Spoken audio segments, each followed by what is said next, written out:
I think जब आप सुबह 6 बजे चर्च आने की तैयारी कर रहे होंगे, मैं 6 बजे अपनी प्रार्थना को ख़त्म करके सोने जा रहा था। तो जो वचन परमेश्वर ने आज सुबह कह लो या कल रात कह लो, जो मुझे दिया वो इतना इंपॉर्टेंट है आपके लिए, और वो आपके विश्वास को बढ़ाएगा और आपके नजरिए को बढ़ा कर देगा। क्योंकि सुबह आज मुझे मालूम था कि जो वचन परमेश्वर मुझे दे रहा है वह परमेश्वर मुझे दिखा रहा है एक दूसरा अध्याय भी, जिस पर बात बहुत कम होती है, लेकिन वो बनाया वो भी चीज परमेश्वर ने ही है। और हमें उस चीज को भी समझने की जरूरत है ताकि हमें यह मालूम हो कि परमेश्वर कितना बड़ा है।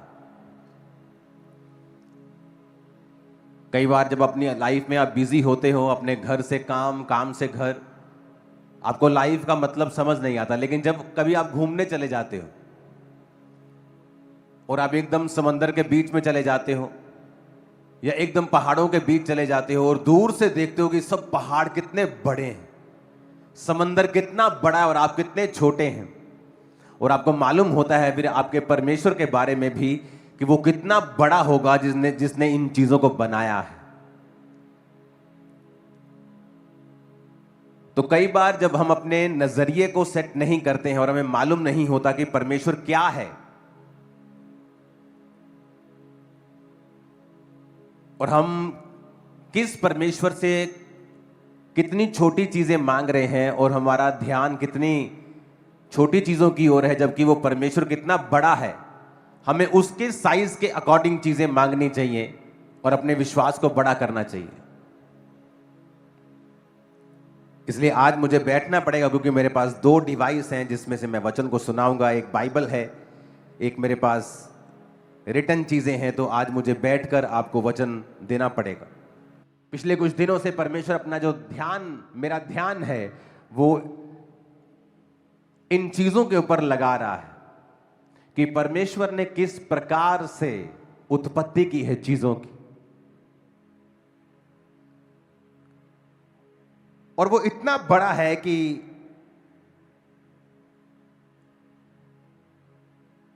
दिमाग चकरा जाए लोगों का।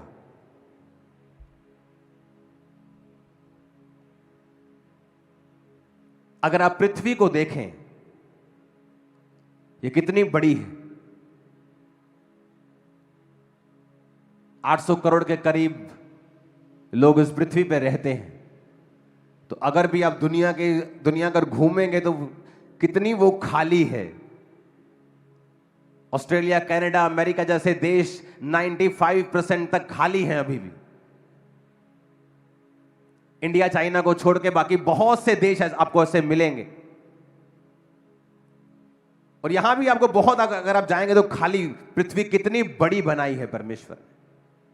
और कब बनाई थी पृथ्वी? उत्पत्ति एक बात में अगर हम पढ़ेंगे तो परमेश्वर ने उत्पत्ति को बनाया, उसे हम बाद में पढ़ते हैं। अगर आप सूर्य को देखें तो 13 लाख पृथ्वियां उसमें समा सकती हैं, वो इतना बड़ा है। ये देखो फोटो आपके सामने, ये सूर्य है और पृथ्वी आपको नजर भी नहीं आ रही होगी, सामने डॉट सा लगा हुआ है। इसको डॉट को थोड़ा सा जूम करना जरा, ये जो पृथ्वी दिखा रहे हैं डॉट में वो पीछे रह गई। हाँ, और जूम करना जरा, ये दिख रहा है, ये पृथ्वी है हमारी, और जो सामने है ये सूर्य है। हमें लगता है कि हमें इन चीजों को जानने की जरूरत नहीं, लेकिन परमेश्वर ने मुझे स्पेशली बताया कि मेरे लोगों को बताना है कि मैंने क्या क्रिएट किया है, मैंने क्या बनाया है। किसने बनाया? ये शैतान ने? ये अपने आप बना? कोई साइंटिफिक घटना हुई कि पूरा यूनिवर्स बन गया? नहीं। उत्पत्ति की पुस्तक कहती है कि परमेश्वर ने ये तारागणों को बनाया है। सबको हालेलुया।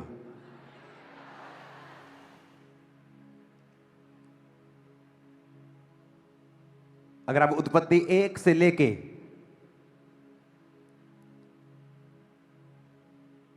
पूरा एक बार जब आप पढ़ेंगे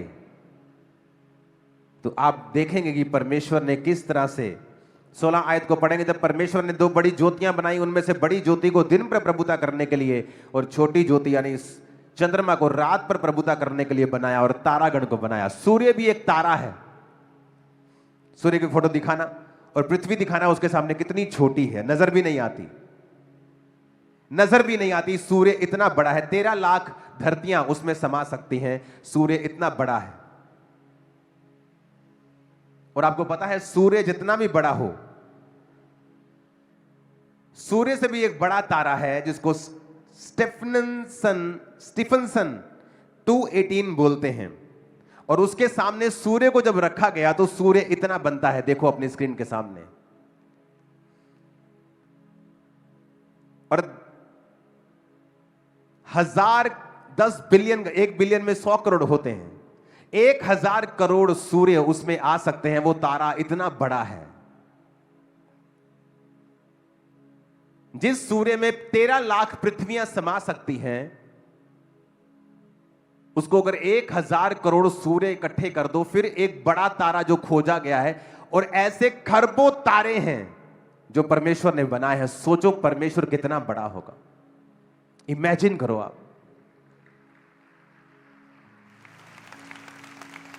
5.5 लाख ग्रह खोजे गए, एक भी ग्रह ऐसा नहीं है जहां जीवन होगा, जहां जीवन मिला, पशु मिला, कोई पानी मिला, ऐसा जीवन वाला पानी, कोई कोशिकाएं मिली, कोई काई मिली। एक भी प्लेनेट दुनिया में नहीं, यूनिवर्स में नहीं है। लाखों प्लेनेट्स साइंस खोज चुकी है, सिर्फ धरती के ऊपर ही जीवन है। क्या आपको लगता है यह इत्तेफाक है? क्या आपको यह इत्तेफाक लगता है?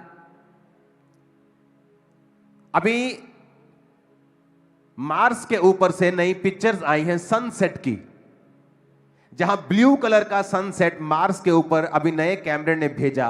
आप देखो उसको तो आपका दिमाग चकरा जाएगा। नीले कलर का सनसेट वहां हो रहा है, ब्लू कलर का मार्स के ऊपर, जहां पे नए वैज्ञानिकों ने नए जो रोवर भेजा है उसने पिक्चर खींची है। आपको ह्यूजनेस मालूम होगी कि परमेश्वर कितना बड़ा है, कितना कमाल का है, उसने सब चीजों को कैसे बनाया है। एक वीडियो है, मैं उसे इंटरनेट पे रिलीज कर दूंगा, अभी मेरे पास समय नहीं है दिखाने का। उस वीडियो में दिखाया गया है कि अगर सूर्य से पृथ्वी 10% और दूर होती तो धरती का टेम्परेचर जो आज यहां का हम 30 देखते हैं, वो सर्दियों में -50 होता और गर्मियों में 80 डिग्री होता। यानी धरती रहने के लायक नहीं होती, यहां आदमी कभी रह नहीं पाते। अगर धरती सूर्य से सिर्फ 10% नजदीक होती तब भी यहां पे आदमी रह नहीं पाते। अगर बाकी ग्रह धरती से दूर या नजदीक होते, यह धरती तब भी सरवाइव नहीं कर पाती। अगर चंद्रमा धरती से ज्यादा दूर होता तब भी धरती सरवाइव नहीं कर पाती, क्योंकि चंद्रमा जो है वो धरती के आसपास के सारे जो उल्का पिंड है उनको संभालता है, उनको अपनी ओर खींचता है। इमेजिन करो, क्या आपको यह इत्तेफाक लगता है? आपको लगता है कि इतनी परफेक्शन में कोई चीज बनी है और आपको लगता है कि अपने आप बनी होगी? किसने बनाया इसे? उसने कहा उसने सूर्य को बनाया और चंद्रमा को बनाया और सब तारागणों को बनाया और इस दुनिया को परफेक्ट बनाया उसने। वो कितना कमाल का परमेश्वर होगा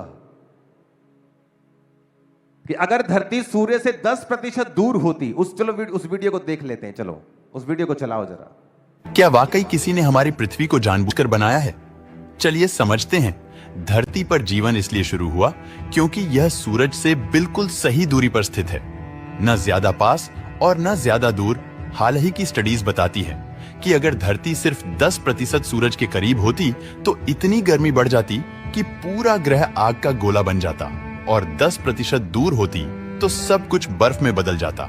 यही नहीं, अगर पृथ्वी की घूमने की स्पीड 10% बढ़ जाए तो यहाँ 300 से 400 किलोमीटर प्रति घंटे की खतरनाक हवाएं चलेंगी और 10% कम हो जाए तो दिन में तापमान 80 डिग्री तक और रात में -50 डिग्री तक पहुंच जाएगा। मतलब सूर्य की दूरी, पृथ्वी की रोटेशन, सब कुछ बेहद परफेक्ट बैलेंस में है। इसी तरह चांद इतना सटीक अलाइंड है कि वह हमारे ग्रह को घूमने और मौसमों को स्थिर बनाए रखता है। और जुपिटर, वह तो सोलर सिस्टम में एक विशाल ढाल की तरह हमें खतरनाक एस्ट्रॉइड्स से बचाता है। दिलचस्प बात यह है कि अगर जुपिटर अपने स्थान से सिर्फ 10% सूरज की तरफ होता तो वह धरती नहीं बल्कि वीनस को प्रोटेक्ट करता, और 10% दूर होता तो मार्स उसकी शील्ड में आता। और सीधी बात यह है कि आज हमारी जिंदगी का हर सेकंड सिर्फ पृथ्वी के कारण नहीं बल्कि पूरे सोलर सिस्टम के एक सुपर फाइन बैलेंस के कारण चल रहा है। कितनी कमाल की वीडियो है। और किसने बनाया इसको? परमेश्वर ने। सूर्य को कहां रखना है, चंद्रमा को कहां रखना है, तारों को कहां रखना है, ग्रहों को कहां रखना है, और उनके क्या क्या काम है, परमेश्वर ने उनको असाइन किया। एक आसमान में जब आप कहते हैं ना टूटता तारा देखा मैंने, वो टूटता तारा नहीं होता, एक्चुअल में उल्का पिंड होता है जो धरती के एटमॉस्फेयर में जब एंटर करता है तो वो जल जाता है। वैज्ञानिकों ने एक उल्का पिंड को खोजा जो धरती से कुछ ही दूरी पे है। उसका नाम है एस्ट्रियोड 16 साइकी। उसकी पिक्चर है आपके पास। ये एक उल्का पिंड है। जब इसको खोजा गया तो इसमें यह पाया गया कि यह सिर्फ सोने से, लोहे से और निकल से बना है। और इसकी वैल्यू को जब देखा गया कि ये कितना बड़ा है तो ये कुछ 100 किलोमीटर की इसकी चौड़ाई है। जब इसकी वैल्यू गिनी गई तो इसमें इतना सोना, लोहा और निकल है कि अगर आज इसको बेच दिया जाए तो जितनी आज इंडिया में सबसे बड़े अमीर की दौलत है, 9 लाख करोड़ रुपए सबसे अमीर आदमी की दौलत है, उतने ही पैसे एक एक जन को मिल जाएंगे पूरी धरती के ऊपर अगर इसको बेच दिया जाए। हर धरती का आदमी 9 लाख करोड़ का मालिक होगा। ये एक एस्ट्रियॉड है छोटा सा जो यहां आसमान में देखा है किसी ने। इमेजिन करो परमेश्वर के पास और क्या होगा। वो कितना बड़ा है, कितना विशाल है। और हम परमेश्वर को गालियां निकाल रहे हैं कि तूने मेरे को 500 रुपए नहीं भेजा टाइम पर, तूने मेरे को 2 लाख टाइम पर नहीं भेजा, मेरी रजिस्ट्री रुक गई। अगर आप आज इंडिया के सबसे अमीर आदमी, कभी वो गौतम अडानी जी होते हैं, कभी अंबानी जी होते हैं, उनको दौलत देखो तो 9 लाख करोड़ के करीब बनती है, $90 बिलियन। और अगर आप इसकी वैल्यू को देखो तो उसकी वैल्यू नीचे लिखी है 7 बिलियन लगा लो, इतनी इसकी वैल्यू है। अगर इसको रुपयों में निकालोगे तो वो 8 से 9 लाख करोड़ बनती है। एक एक जना धरती के ऊपर जितने आदमी हैं सब इतना पैसा हासिल कर लेंगे। लेकिन ये सिर्फ फिगर निकालने के लिए, एक्चुअल में ऐसा होता नहीं, क्योंकि जब सोना ज्यादा बढ़ जाएगा तो उसकी वैल्यू खत्म हो जाएगी, वो बात अलग है। लेकिन मैं आपको बता रहा हूं वैसे ही एक एग्जाम्पल के तौर पे कि वहां इतना सोना, इतना लोहा और इतना निकल है वहां पे उस धातु के एस्ट्रियॉड के उस उल्का पिंड के पास। इमेजिन करो परमेश्वर के पास क्या होगा। आपको पता है परमेश्वर क्या चाहता है इन चीजों को दिखाने के जरिए? कि हमारी सोच जो है वो चौड़ी हो, वो बड़ी हो। क्योंकि वो चीजें, वो सूर्य, वो तारागण, उसके लिए परमेश्वर ने अपनी जान नहीं दी है। आप लोगों के लिए उसने अपने लहू को बहा दिया है, अपने ब्लड को। इमेजिन करो आप कितने कीमती होंगे परमेश्वर के लिए। इमेजिन करो, इन चीजों के लिए परमेश्वर ने अपना लहू नहीं बहाया। ये आसमान में घूम रही हैं। वैज्ञानिक वहां पे भेजने का यत्न कर रहे हैं कि वहां पे भेज के उन चीजों को हासिल कैसे किया जा सकता है। इमेजिन करो। और ऐसे खरबों उल्का पिंड है, अरबों खरबों प्लैनेट्स हैं। इमेजिन करो परमेश्वर कितना बड़ा होगा। एक तारा जिसमें 1000 करोड़ सूर्य समा सकते हैं, और ऐसे खरबों तारे हैं जिनको परमेश्वर ने बनाया है, जिनकी गिनती नहीं की जा सकती। और पृथ्वी को उसने बैलेंस बना के रखा, हर जगह सही तारों को रखा कि वो लोग जी सके जिनको मैंने अपने हाथों से बनाया है। आप जानते हैं परमेश्वर क्या चाहता है? आपको पता है परमेश्वर जब बाइबल में आपको कोई चीजें कहता है करने के लिए, तो वो क्यों कहता है? जिसने इतना कुछ बनाया है वो आपको छोटी छोटी बातों को मानने के लिए क्यों कह रहा है? वो आपको क्यों कह रहा है तू व्यभिचार ना कर, तू चोरी ना कर, तू ये ना कर, तू वो ना कर? मैं आपको इसका रीजन बताता हूं। परमेश्वर ने जब इंसान को बनाया तो उसने सब चीजों को अपने शब्दों से बनाया, पर इंसान को अपने हाथों से गूंथ कर उसने बनाया और अपने जीवन का सांस यानी अपनी सांस, अपना जीवन करके उसमें फूंका और आदम जीवित प्राणी बन गया। यानी आदम के अंदर वही प्राण है जो परमेश्वर के अंदर है, और आदम को वैसे ही बनाया गया था जैसा परमेश्वर था, अपनी समानता में। पूरी तरह से परमेश्वर ने अपनी एक कॉपी आदम को बनाया। आज जब आप दूसरा पत्रस उसका एक बाब उसकी एक आयत को पढ़ते हैं, उसमें लिखा है, शमौन पत्रस की ओर से जो यीशु मसीह का दास और प्रेरित है, उन लोगों के नाम जिन्होंने हमारे परमेश्वर और उद्धारकर्ता प्रभु यीशु मसीह की धार्मिकता के द्वारा हमारे समान बहुमूल्य विश्वास प्राप्त किया है, परमेश्वर और प्रभु यीशु मसीह की पहचान के द्वारा अनुग्रह और शांति तुम में बहुतायत से बढ़ती जाए। वो क्या कहता है? कहता अनुग्रह भी और शांति भी, ग्रेस, फेवर जिसे कहते हैं, जॉय, लिबर्टी, आजादी। आपको पता है ग्रेस जब बोला जाता है, अनुग्रह जब बोला जाता है तो आजादी बोली जाती है। Grace be on to you. जब कोई बोलता है अनुग्रह तुम पर हो, तो एक्चुअल में वो कह रहा है प्रोफेटिकली कि आजाद हो जाओ तुम अपने बंधनों से, बीमारियों से, कलेशों से आजाद हो जाओ। Grace be on to you. कहता तुम्हारे जीवन में ग्रेस एंड पीस मल्टीप्लाई हो। कैसे? कहता यीशु मसीह की पहचान के द्वारा, पहचान के द्वारा, knowledge, grace and peace be multiplied unto you through the knowledge of God. Knowledge का मतलब है, जब आप यूनानी भाषा में पढ़ते हैं, एपिग्नोसिस, फुल डिजर्नमेंट। यानी जो व्यक्ति यीशु मसीह को पूरी तरह पहचान जाता है। आप पहचानते नहीं हैं अगर आप प्रार्थना नहीं, अगर आप टाइथ नहीं पे कर रहे हैं, आप उसको नहीं पहचानते। अगर आप हेल्प नहीं कर रहे हैं गरीबों की, आप उसे नहीं पहचानते। अगर आप माफ नहीं करते हैं लोगों को, आप उसे नहीं पहचानते। अगर आप आज भी व्यभिचार में हैं, चोरी में हैं, आप उसे नहीं पहचानते हैं। मैं आपको लिख के देता हूं। और वचन कहता है grace and peace be multiplied. इसका मतलब क्या? कि ग्रेस आप में मल्टीप्लाई हो सकती है। आज आपके पास ग्रेस है, आप 200 लोगों को संभाल सकते हो, पर बाइबल कहती है वो मल्टीप्लाई हो सकती है। तुम्हारे अंदर ग्रेस है, तुम 10,000, 15,000, 20,000, 25, 50, 1 लाख रुपए महीना कमा सकते हो, पर कहता अगर ग्रेस तुम्हारी लाइफ में आएगी, वो मल्टीप्लाई, ग्रेस मल्टीप्लाई हो सकती है, शांति मल्टीप्लाई हो सकती, बढ़ सकती है। उद्धार एक बार मिल गया, ये बढ़ता घटता नहीं है। अब एक बार यीशु मसीह को पहचान लिए, पापों से तौबा करके बपतिस्मा ले लिए, उद्धार पा लिया, ये बढ़ता घटता नहीं है। आप स्वर्ग जा रहे हैं, बस जा रहे हैं, नरक जा रहे हैं तो जा रहे हैं, लेकिन ग्रेस एंड पीस ये मल्टीप्लाई होती है।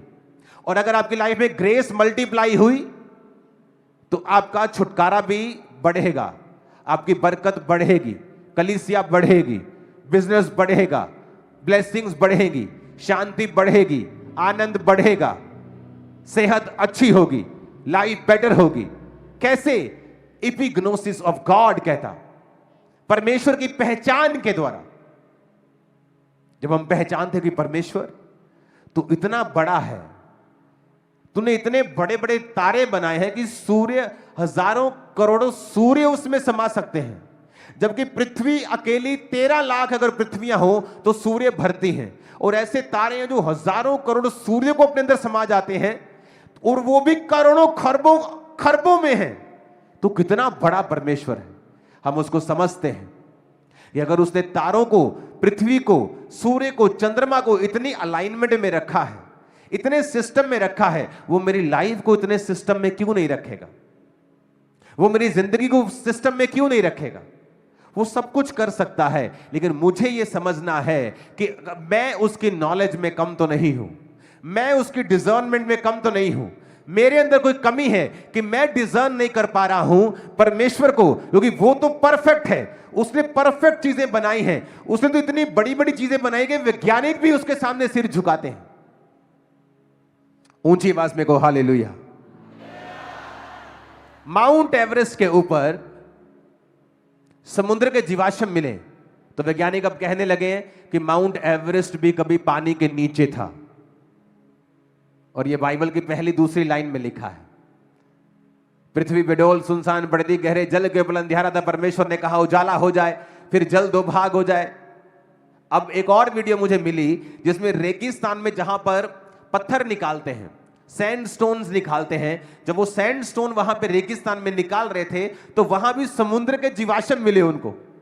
तो वैज्ञानिकों ने समझा कि सैंडस्टोन जहां मिला है, जहां पानी की बूंद नहीं है धरती के अंदर, वहां पर समुद्र के जीवाश्म मिले, नदियों के नहीं, समुद्र के। तो वैज्ञानिक अब कहने लगे हैं कि हां, माउंट एवरेस्ट भी कभी समुद्र के नीचे था, ये रेगिस्तान भी कभी समुद्र के नीचे था। तारीफ करो खुदावंद को, जो वचन। आपको पता है एक और बात, जिस समय परमेश्वर ने नूह को कहा कि तू किश्ती को इतने हाथ लंबी, इतने हाथ चौड़ी, इतने हाथ ऊंची बनाना, अगर आज के फिजिक्स के लॉ को आप देखें तो फिजिक्स का लॉ है 6.1, जो फिजिक्स में जो नावों के लिए लॉ है, आज जो लॉ बने हैं, जो लॉ खोजे गए हैं, वो सारे लॉ नूह की किश्ती के ऊपर 100% इंप्लीमेंट होते हैं कि नूह की किश्ती आज की फिजिक्स के लॉ के हिसाब से 100% परफेक्ट बनाई गई थी। नूह की किश्ती, नूह की किश्ती, जब आदमी 700 साल जीता था, 800 साल जीता था, 1000 साल जीता था, जब डॉक्टर्स नहीं होते थे, वैद्य नहीं होते थे, आदमी 1000 साल जीता था, जायंट बड़े बड़े होते थे, बड़े बड़े हाथ, बड़े बड़े कद होते थे, इतने बड़े बड़े दिल होते थे, 1000 साल धड़कते थे, बड़ी बड़ी किडनियां होती थी, कोई फर्क नहीं होता था, आदमी को इतना स्ट्रांग परमेश्वर ने बनाया था। आज भी साइंटिस्ट कहते हैं कि जो नूह के किश्ती के बारे में जो मेजरमेंट परमेश्वर ने बाइबल में लिखी है, that is the perfect one, वही लॉ आज भी फॉलो हो रहा है। इमेजिन करो, परमेश्वर हिजकेल ब्रेड जिसमें 9 अमीनो एसिड्स हैं, सभी प्रोटीन्स हैं, तब डॉक्टरी नाम की चीज नहीं होती थी। परमेश्वर को मालूम था मेरे सन को मुझे क्या देना है। और हम परमेश्वर से क्या कंप्लेंट कर रहे हैं, क्या कुड़कुड़ा रहे हैं, क्या छुपा रहे हैं, क्या बकवास परमेश्वर के सामने करते हैं। आज तो कुछ लोग ऐसे होंगे जो 1 महीने बाद चर्च आए होंगे। इमेजिन करो, क्या ढूंढ रहे हो आप, क्या कर रहे हो आप, कहां जा रहे हो आप, कहां जाना है आपको, किसको ढूंढना है, किसको खोजना है। कहता grace and peace be multiplied unto you through the knowledge of God। कहता तुम में आजादी बढ़े, पीस बढ़े, शांति बढ़े, ग्रेस बढ़े through discernment of God, epignosis, full discernment. Jesus Christ की फुल नॉलेज अगर तुम्हारे अंदर होगी, वो तुम्हारी ग्रेस को बढ़ाएगा। तुम उस लेवल पे कभी नहीं रहोगे, तुम्हारा लेवल ऊंचा होगा, तुम्हारे परिवार का ऊंचा होगा। कहता 3 आयत को पढ़ेंगे क्वायर के संग। कहता उसकी ईश्वरीय सामर्थ्य सब कुछ जो भक्ति और जीवन से संबंध रखता है, हमें उसी की पहचान के द्वारा दिया है। सब बोलो आमीन, ऊंची आवाज में कहो। जिसने हमें अपनी महिमा और सद्गुण के अनुसार बुलाया है, जिसके द्वारा उसने हमें बहुमूल्य और बहुत सी बड़ी प्रतिज्ञाएं दी हैं। क्वायर जब रेडी हो पढ़ना इसे 4 आयत को। जिसके द्वारा उसने हमें बहुमूल्य और बहुत सी बड़ी प्रतिज्ञाएं दी हैं, ताकि इनके द्वारा तुम उस सड़ाहट से छूटकर जो संसार में बुरी अभिलाषाओं से होती है, ईश्वरीय स्वभाव के सहभागी हो जाओ। इसी कारण तुम, बस दोबारा से पढ़ेंगे। जिनके द्वारा उसने हमें बहुमूल्य और बहुत सी बड़ी प्रतिज्ञाएं दी हैं, ताकि इनके द्वारा तुम उस सड़ाहट के से छूटकर, कहता इसके द्वारा तुम उस सड़ाहट से छूटकर, सड़ाहट, अपने पड़ोसी को बोलो सड़ाहट। कहता whereby are given unto us exceedingly great and precious promises, that by these you might be partakers of the divine nature, having escaped the corruption Hindi में लिखा है सड़ाहट, इंग्लिश में लिखा है करप्शन, और इसका इब्रानी मतलब है 5000, यूनानी मतलब है 5356 शब्द। इसका मतलब है फिथोरा, जिसका मतलब है करप्शन, डिस्ट्रॉय, पेरिश, डिके। कहता उस संसार की बुरी अभिलाषाओं में सड़ाहट होती है। अगर शैतान आपके शरीर को सड़ाना चाहता है तो वो ये कोशिश करेगा कि करप्शन आपकी लाइफ में एंटर हो। फिर से हिंदी में पढ़ेंगे। कहता ताकि इनके द्वारा तुम उस सड़ाहट से छूटकर जो संसार में बुरी अभिलाषाओं से होती है। सड़ाहट का मतलब करप्शन, डिके, मतलब किसी चीज जब सड़ने लगती है, चीज खराब होने लगती है।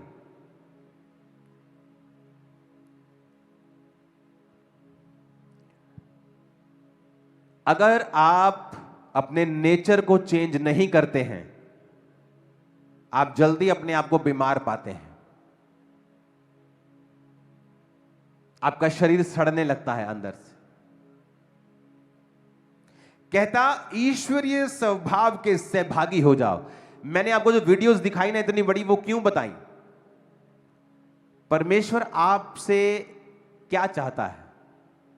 वो ये चाहता है कि हम सब उसके जैसा सोचें और उसके जैसा जिएं।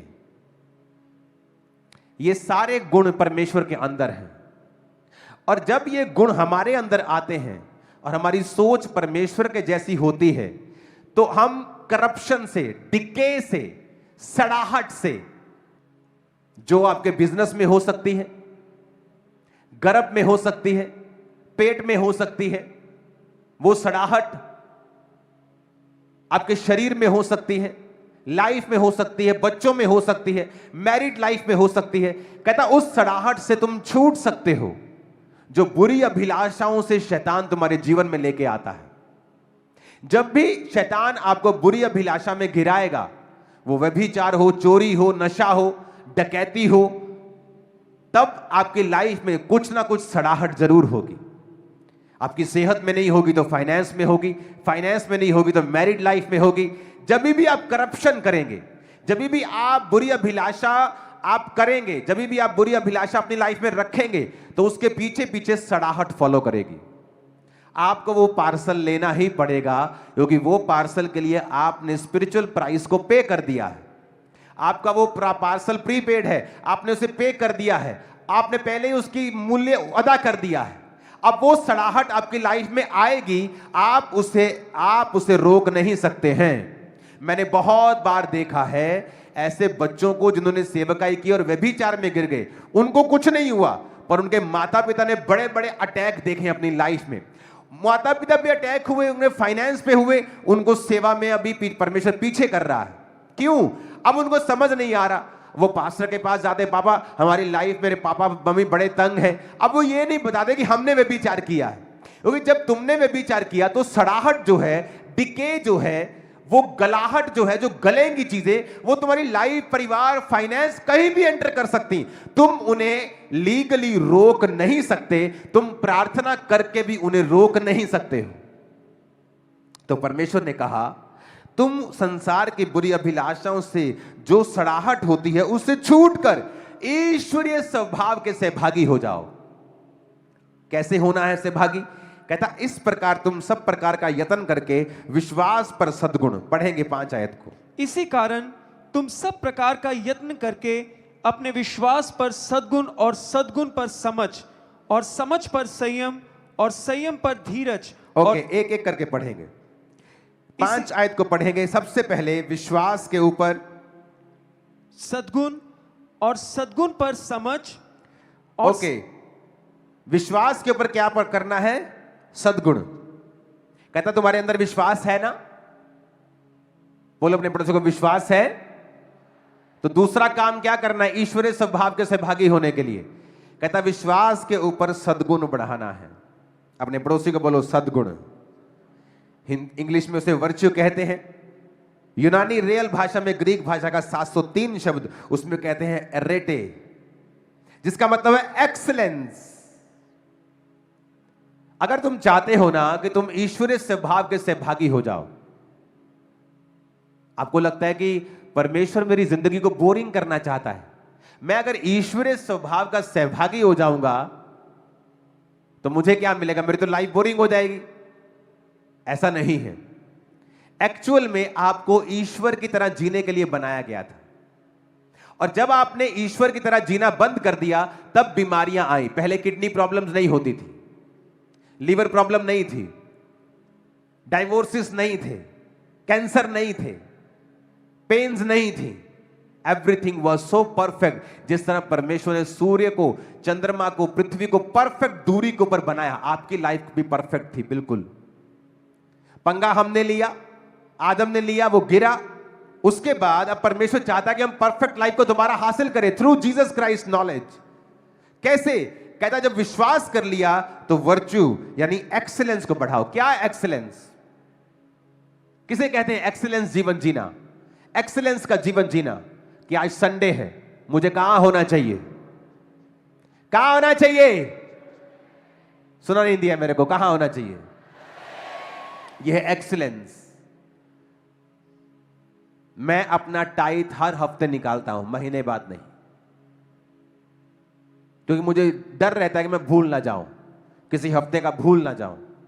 और हर टाइट में मैं एक्स्ट्रा पैसों को निकालता हूं कि अगर मैं किसी दिन टाइट भूल गया किसी हफ्ते तो मेरा वो कवर होता रहेगा, भूलता नहीं हूं मैं। एक्सीलेंस जीवन जीना। प्रभु के दास के सामने मैं गया हूं, जब भी दुनिया में मेरा रिकॉर्ड है, मैं कभी खाली हाथ नहीं गया हूं। एक्सीलेंस। मैंने कभी ऐसी बेवकूफी नहीं की।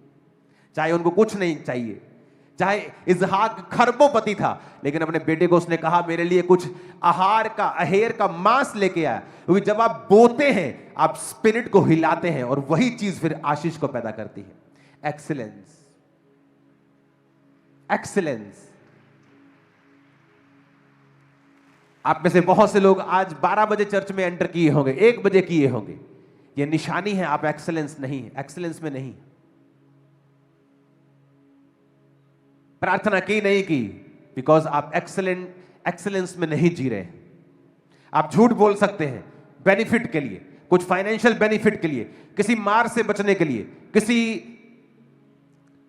पनिशमेंट से बचने के लिए। आप एक्सीलेंस नहीं जी रहे हैं। जब आप फुली डिजाइन कर जाते हैं क्राइस्ट को, आप ईश्वरीय स्वभाव के सहभागी बन जाते हैं। कैसे? विश्वास सब में है। यहां कौन है जो कहता इतने मिरेकल देख रहे हो तुम लोग, ये टीम बैठी, सब में विश्वास है, सब जीसस क्राइस्ट को परमेश्वर कहते हैं, लेकिन हर व्यक्ति एक्सीलेंस में जीवन नहीं जीता। इसलिए पतरस कह रहा है ईश्वरीय स्वभाव में सहभागी होने के लिए you do not only need faith, तुम्हें सिर्फ विश्वास नहीं चाहिए, you need faith and faith के ऊपर एक्सीलेंस। एक्सीलेंस जीवन, परफेक्ट एक्सीलेंस में लाइफ जीना। मुझे पता है आज मुझे आपको वर्ड देना है। मैंने रात परमेश्वर में लगाई है कि मेरा वर्ड जो हो वो आज आपकी लाइफ को सदा के लिए चेंज करे, क्योंकि मेरे लिए नॉर्मल संडे नहीं है, आपके लिए हो सकता है।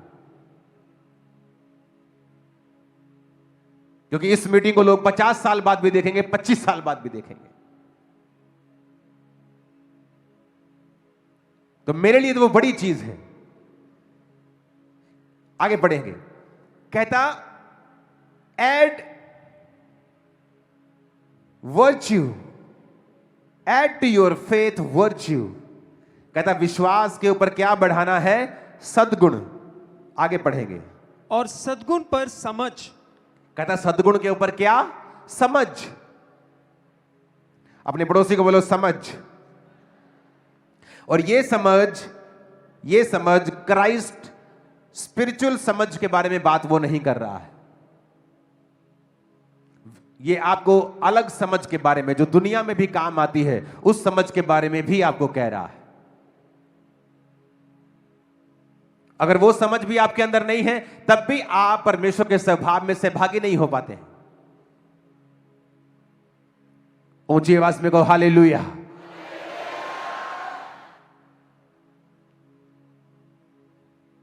अगर आप में समझ होती, आप बहुत सारी चीजों को हैंडल कर सकते। कौन कब आपको रिपोर्टिंग करनी आएगी, अगर वो समझ आप में होगी, आप बताओगे पापा आपको ये बात की पता है, नॉलेज है क्या, ऐसा हो रहा है, क्योंकि आप में वो नॉलेज नहीं, आप बुद्धू हो। वचन भी कहता है कि संसार के लोग तुमसे ज्यादा बुद्धिमान है, अंधेरे के लोग तुमसे ज्यादा समझदार हैं, तुम बुद्धू हो। उन्हें पता है कैसे मित्र बनाने हैं ताकि हमारा फ्यूचर सेव हो सके। तुम बुद्धू हो, तुम्हें नहीं पता अपना फ्यूचर कैसे बनाना है। इसके बारे में हम अगले हफ्ते बात करेंगे, नॉलेज के बारे में, क्योंकि ये बहुत इंटरेस्टिंग सब्जेक्ट है। क्योंकि ये नॉलेज, जो पहले की नॉलेज मैंने बात की है, वो अलग नॉलेज है, ये नॉलेज अलग नॉलेज है। और अब बाइबल तुमको ये वाली नॉलेज पैदा करने के लिए भी कह रही है, अगर तुम्हें विश्वास है तो मेक श्योर तुम एक्सीलेंस तुम्हारी लाइफ में हो, एक्सीलेंस है तो मेक श्योर नॉलेज तुम्हारी लाइफ में हो। ऊंची आवाज में कहो हालेलुया।